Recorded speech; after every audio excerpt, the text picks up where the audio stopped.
নিজেই নিজেকে রুকিয়া করবেন, তাবিজ ঝুলাবেন না। তাবিজ ঝুলাতে বিশ্বনবী নিষেধ করেছেন যে তাবিজ ঝুলায় আল্লাহ তাআলা ওই তাবিজের উপর তাকে ন্যস্ত করে দেয় আর বলে আমার রহমত তোর থেকে তুলে নিলাম, দেখি তোরে কে বাঁচায়। এজন্য আজ থেকে তাবিজ যা আছে ছিঁড়ে ফেলবেন। আল্লাহ সহি সমঝ দান করো।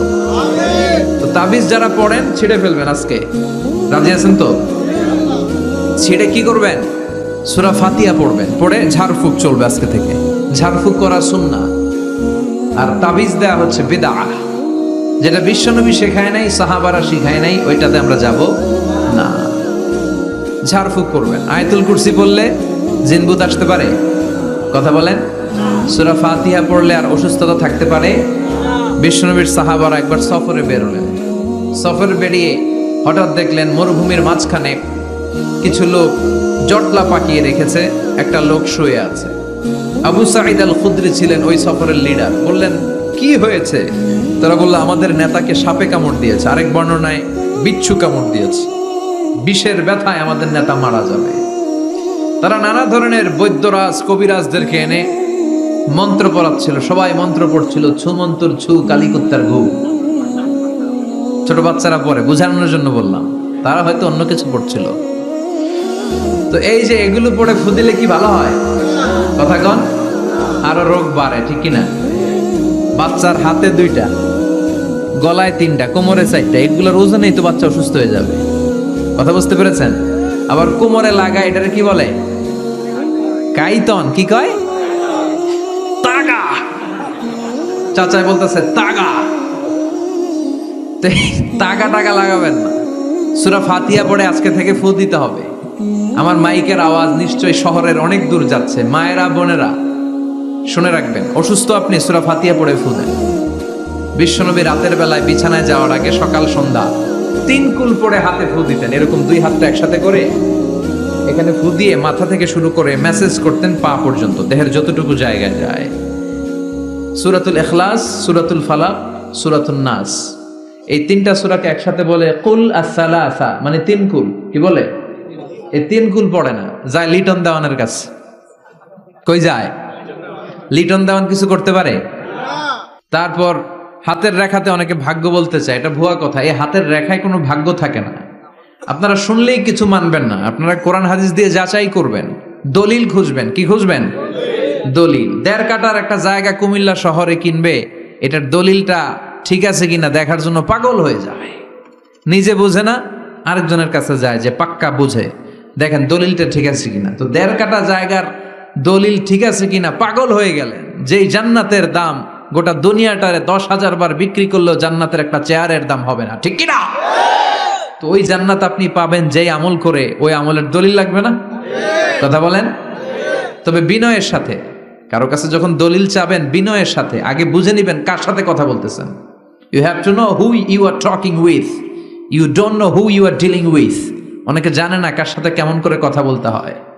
এজন্য আমি বলি যে জাননেওয়ালার উপরও জাননেওয়ালা আছে। তোমার অনেক পড়তে হবে, অনেক জানতে হবে, তাহলে তুমি সব বুঝবা, ঠিক কিনা? তো আমরা ঝাড়ফুঁক করব। আবু সাঈদ খুদরি বলল এই ছুমন্তর সু কালিকুত্তার ঘু, এটাতে কিছু হবে না। আমার কাছে এমন জিনিস আছে, এটা দিয়ে ফু দিলে ভালো করে দেয় কে? সবাই বলল তাহলে আমাদের নেতাকে ভালো করো। আবু সাঈদ খুদরি বলল তাহলে আমার ছাগল দিতে হবে, 1 পাল ছাগল। ওরা রাজি হলো। সবাইকে সরিয়ে উনি বসলেন। এই জীবনে প্রথম উনি রুকিয়া করেছেন। সূরা ফাতিহা পড়ে একবার ফু দিলেন, চোখ বন্ধ ছিল, সর্দারের চোখ খুলে ফেলেছে। আবার ফু দিলেন, এবার বসে গেছে, আবার ফু, হাঁটতে শুরু করছে, পুরা সুস্থ। সুবহানাল্লাহ পড়েন। 1 পাল ছাগল পেলেন, পথিমধ্যে একটা ছাগল জবাই করেও খেলেন। এরপর বিশ্বনবীর কাছে এসে মাসালাটা রিচেক করে নিলেন, ক্রস চেক, ডাবল চেক। আপনারা এখন ইউটিউবের সময় না, যে কোনো জিনিস সার্চ দিলেই সব পাওয়া যায়, আপনি জানতে পারবেন। তো একটা বিষয়ের উপর অনেকগুলো আলেমের বক্তব্য শুনবেন, ফলে ওভারঅল একটা ধারণা আপনি পেয়ে যাবেন। বুঝতে পেরেছেন? বিতিরের সালাত কয় রাকাত? অনেক মন্তব্য আছে, অনেক মতামত আছে। আপনি 5 জন স্কলারের কথা শোনেন, মোটামুটি একটা আন্দাজ পেয়ে যাবেন যে এটাই হয়তো হকের কাছাকাছি। গোড়ামি করা যাবে?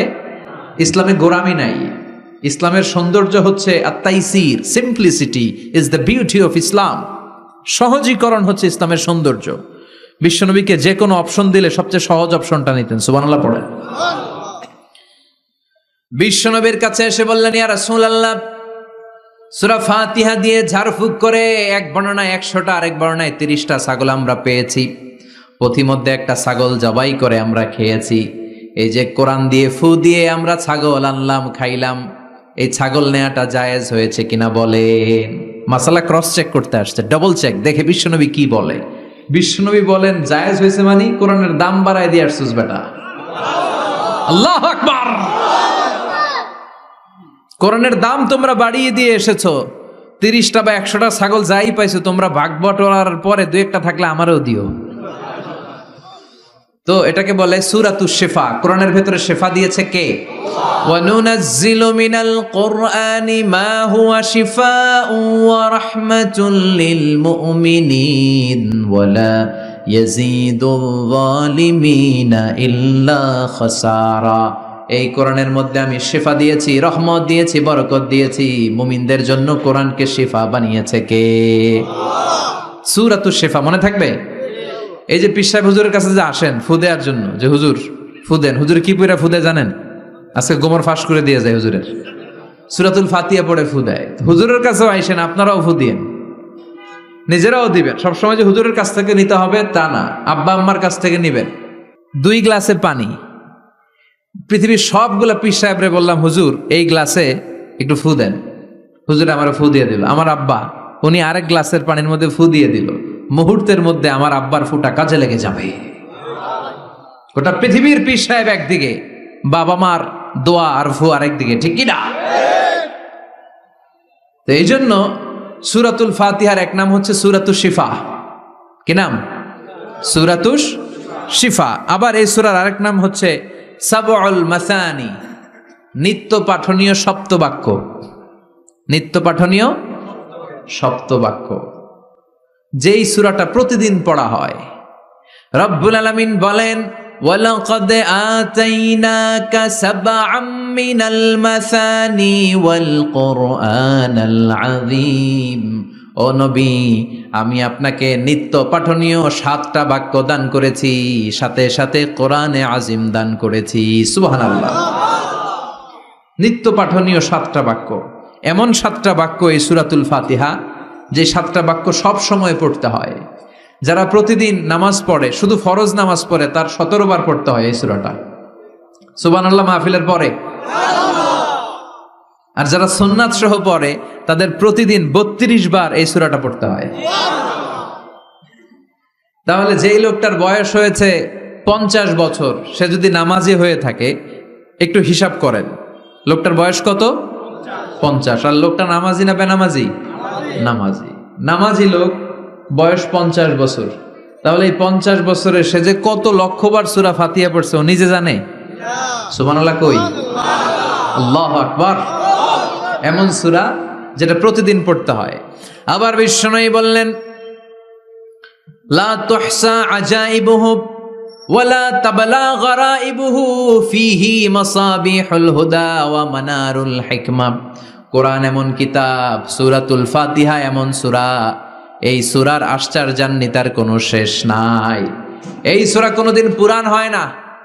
যাদের 80 বছর বয়স, কত কোটিবার আপনি সূরা ফাতিহা পড়ছেন? বুকে হাত দিয়ে বলেন তো, কখনো কি আপনার মনে হয়েছে যে প্রত্যেক দিন নামাজটা শুরু করলে এই সূরাটা দিয়ে শুরু করতে হয়? কত কোটিবার বললাম, আর ভাল লাগে না, পুরান পুরান লাগে। বুকে হাত দিয়ে বলেন, দাঁড়ান একজন, যে হুজুর আমার কাছে আর ভাল লাগে না, সূরাতুল ফাতিহা পড়তে পড়তে এটা পুরান লাগে, কালকে থেকে কুলহুয়াল্লাহ দিয়ে শুরু করুন। এরকম ডাকাইতে আছে কেউ?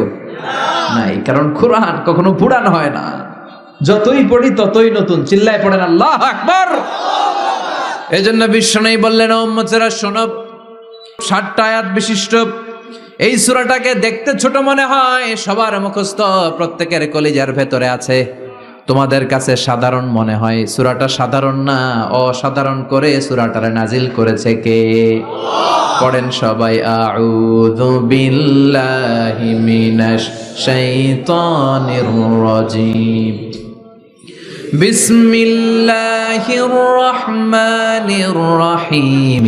আলহামদুলিল্লাহি রাব্বিল আলামিন। আর রহমানির রহিম মালিকি ইয়াউমিদ্দিন ইয়্যাকা না'বুদু ওয়া ইয়্যাকা নাস্তাঈন اهدنا الصراط المستقيم صراط الذين أنعمت عليهم غير المغضوب عليهم ولا الضالين চিল্লায় পড়েন আমিন আর জোরে আমিন